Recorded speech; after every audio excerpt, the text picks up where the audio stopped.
Assalamualaikum warahmatullahi wabarakatuh. Halo sahabat pelajar. Jadi ini video kelanjutan dari video sebelumnya. Jadi teman-teman kalau mau nonton ini harus nonton video sebelumnya, oke? Ya, sama seperti video sebelumnya kami akan ngomongin tentang OSIM di MAN. Tentunya saya tidak sendiri, saya dengan Kak Alwi, Ketua Umum OSIM di MAN. Ya, tentunya teman-teman kalau misalnya nonton video sebelumnya pasti tahu dengan Kak Alwi. Ya, Kak, kan di video sebelumnya kita udah ngomongin tentang proses sebelum Kak Alwi jadi Ketua Umum. Pas kita sekarang akan ngomongin salah satunya mau ngomongin prosesnya Kakak pas jadi Ketua Umum. Kalau boleh tahu sebelum menuju ke proses, saya pengen tahu visinya Kak Alwi. Visinya ada dua kan. Yang pertama SMART sama 5S. SMART itu semangat, mandiri, aktif, rajin dan tertib. Yang kedua 5S. 5S itu juga singkatan salam, sapa, senyum, sopan dan santun gitu. Ya, ada yang khas nggak sih dari OSIM MAN Sumeneb? Ada yang khas, ya, ada mestinya. Ciri khasnya OSIM MAN Sumeneb. Kalau pas lagi ngumpul ya, pasti akan ada yang namanya gini Kak. Kalau berkumpul terus OSIM MAN Sumeneb Jaya gitu. Kayak slogan gitu ya? Nah betul. Ya. Itu setiap kali ngumpul? Setiap kali ngumpul, pasti gitu Kak. Oh iya. Kalau boleh tahu apa sih? Kan jadi ketua umum nih, pasti tanggung jawabnya berat ya? Iya benar. Ya, apalagi kan OSIM. Beda sama ekstra kan?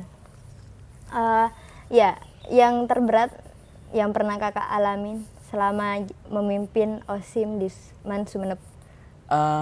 Yang pertama itu mengambil sebuah keputusan. Karena sebuah keputusan kalau tidak benar-benar gitu akan kembali pada diri kita sendiri itu karmanya Kak, di dunia maupun di akhirat gitu. Kan kita kalau mengambil keputusan harus melihat dari faktor situasi dan kondisi juga Kak. Contohnya? Di tengah pandemi gimana keputusannya gitu. Kan harus nggak bisa ngumpul, jadinya harus pakai daring gitu. Oh iya. Selain itu hal apa yang sampai Kakak inget pengalamannya selama berproses di OSIM? Yang paling inget sih pas waktu acara, saya pulang, saya kena musibah dan saya musibah apa Kak? Kecelakaan gitu. Oh, kecelakaan. Saya nelpon kakak senior saya, mereka langsung datang. Nah di situ rasa kekeluargaan saya sangat menyentuh gitu, menyentuh hati saya yang paling dalam. Nah sampai saya terinspirasi ingin menjadi ketua OSIM gitu Kak. Kan ngomongin kekeluargaan nih Kak. Iya. Iya. Sama nggak sih kekeluargaan di rumah sama di OSIM? Dan kalau misalnya berbicara tentang keluarga, tentunya kita sangat dekat ya dengan keluarga. Itu kan sifatnya kayak mengikat gitu ya. Meskipun segala sesuatu yang ada di tangan kita itu bukan milik kita, ya kan? Iya. Pertanyaannya, apakah kalau misalnya kita melakukan kesalahan, apakah sama dengan kompensasi di keluarga? Biasanya kan ada keluarga yang menghukum atau ada keluarga yang toleransi. Gimana sih kalau di OSIM sendiri? Yang untuk mereka yang membuat kesalahan ya di organisasi, mereka pertama dikasih tahu gitu. Kalau itu salah, nggak boleh kayak gitu. Diceramahin lah gitu, diceramahin. Kemudian satu kali Kak, 2 kali mengulang kesalahan, saya kasih tahu juga Kak. Kalau 3 kali? 3 kali ya, dah kamu saya kasih surat pengunduran diri aja gitu. Karena mematuhi sebuah kepemimpinan itu termasuk ibadah Kak. Nah gitu. Iya. Tadi kayaknya ada budaya-budaya yang Kakak tanamkan di OSIM. Ya. Kan di keluarga juga ada budaya-budaya yang ditanamkan sama orang tua juga kan. Itu apa sih fungsinya budaya itu? Budaya kayak misalnya tadi mandiri kayak gitu. Untuk diri kita sendiri itu Kalau fungsinya sangat besar Kak. Ya, misalnya. Kita bisa diramah sama orang gitu. Fungsinya gitu. Kekeluargaan saling kuat. Qawi lah dalam bahasa Arab gitu. Iya. Kan banyak nih pandangan ya nggak banyak sih, sebagian. Ada yang berpandangan kalau misalnya kalau kita ikut organisasi itu kita bakal terganggu, jam pelajarannya diambil. Maksudnya ada dispensasi gitu kan, pasti ada dispen kan. Nah itu gimana sih? Apakah siswa yang mengikuti OSIM di MAN ini juga berprestasi? Alhamdulillah dari tahun yang lalu ada yang siswa dari organisasi kita, khususnya dari kewarganegaraan Kak. Beliau karena lebih tua dari saya, beliau mengikuti Paskibra Provinsi Kak, masuk di Paskibra Provinsi gitu. Iya, luar biasa sekali ya. Ternyata masih anak organisasi masih bisa berprestasi gitu ya Kak. Nah bisa. Kira-kira gimana sih, maksudnya Kak Alwi itu melawan stigma negatif itu, khususnya sebagai ketua umum, biar yang mau masuk SMA atau yang belum masuk, yang belum berorganisasi itu mau berorganisasi dengan melihat podcast ini tentunya. Nah pertama itu kita harus bisa memanage waktu. Ya gimana nih caranya? Antara pendidikan dan di organisasi.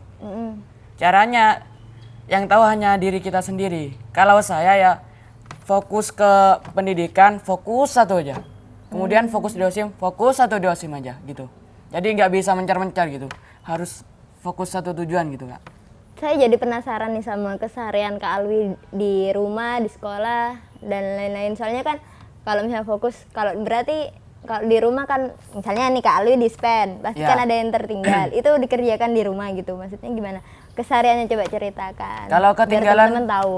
Kalau ketinggalan ya saya sering ngobrol sama teman-teman Kak. Nanya gitu. Apa ada tugas di kelas gitu. Kalau ada tugas di kelas ya saya kerjakan malamnya. Saya ini tipe orang yang suka ngerjakan tugas malam ya Kak. Malam tengah malam maksudnya. Nah betul itu. Karena itu sebuah ketenangan bagi saya di tengah malam itu Kak. Berarti waktu keluarganya pas jam-jam 7 gitu ya sampai. Iya betul. Kak Alwi tidur jam berapa Kak? Sekitar jam 10:30 gitu Kak.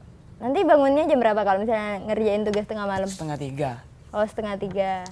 Ya luar biasa. Berarti waktu tidurnya tidak ini ya, tidak banyak. Katanya kalau waktu tidur yang sehat itu 8 jam. Ya 8 jam. Gimana Kak? Tanggapan Kakak itu? Menurut saya sih tidur kita kan 8 jam ya, yang maksimal gitu. Menurut saya selagi kita masih mau mengerjakan yang hal positif gitu, tidak apa-apa lah tidurnya dikurangi. Ya, berarti Kakak aman-aman aja masih ya? Alhamdulillah aman-aman. Apa tips-tipsnya buat aman-aman aja dengan tidak tidur 8 jam sehari? Sering-sering minum air putih. Oh, berapa gitu gelas? Biasanya? Setidaknya 8 gelas lah satu hari. Berarti meskipun berat badannya berapapun harus 8 gelas? Apa ada ketentuannya? Enggak, harus 8 gelas aja Kak. Iya.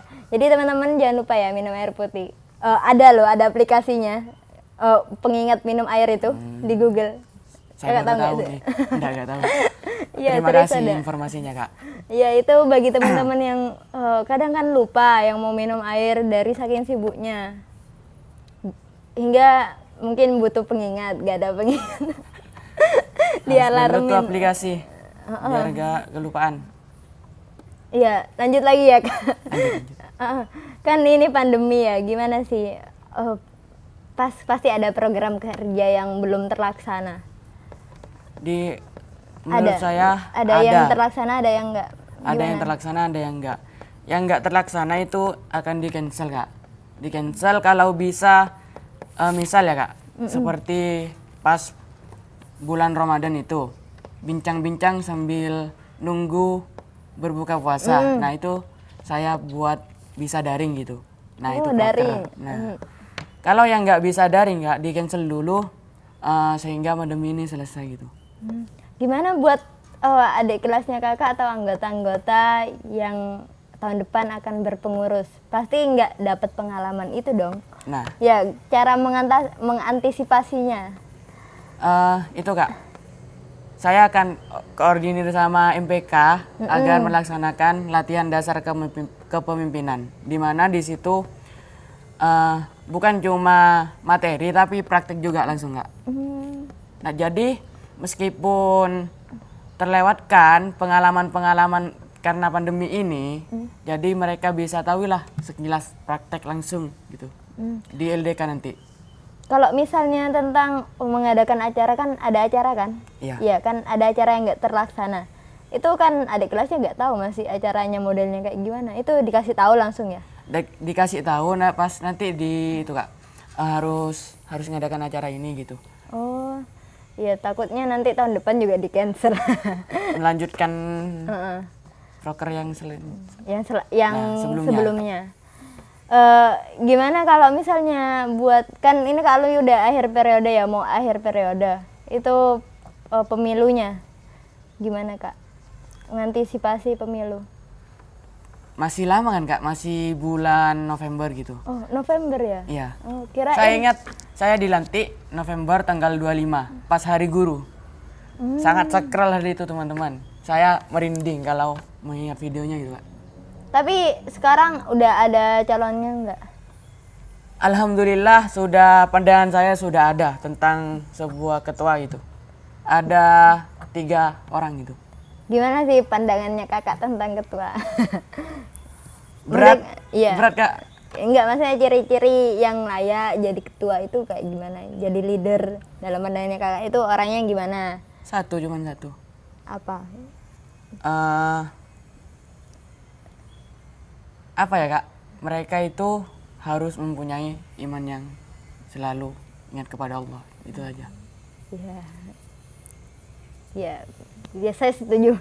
Karena kalau sudah ingat ya tidak akan mungkin. lupa dengan tugas-tugasnya gitu ya, pasti insya Allah bertanggung jawab. Mungkin ada lagi maksudnya saya mau tanya harapan-harapan kakak untuk adik kelas yang nonton ini atau siapapun yang nonton ini. Nah, untuk adik kelas ya, saya minta kalau proker saya nggak jalan, lanjutkan proker-proker sebelumnya gitu. Jadi harus terlaksana di tahun berikutnya. Kemudian harus mengadakan gitu Kak, acara-acara yang lebih dari saya gitu. Menambah proker baru. Nah betul. Dan acara-acara yang kurang nanti kalian bisa tambahkan Dimaksimalkan ya kak. semaksimal mungkin. Kalau buat men sendiri kak? Untuk Sumeneb sendiri ya, semoga jaya terus lah. Jadi seorang ketua itu nggak berat. Banyak tantangan, rintangan yang akan membuat kamu itu merasa semakin dewasa. Banyak yang akan supaya kamu itu turun gitu, supaya turun jabatan apa gitu. Tapi itu jangan didengarkan, karena itu mereka bukan Tuhan. Ingat, kita punya Allah, Allah itu maha raja di atas raja. Yang raja di atas raja selain Allah itu hamba. Selalu ingat itu, kata-kata itu. Allah itu maha raja di atas raja. Jadi omongan-omongan orang itu yang nggak penting jangan didengar gitu. Fokus tujuan kita untuk satu tujuan untuk Sumeneb gitu.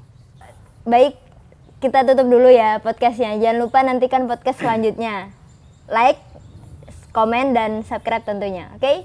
Share biar semua tahu dan bisa mendapatkan pelajaran dari apa yang kita obrolkan. Sekian, wassalamualaikum warahmatullahi wabarakatuh.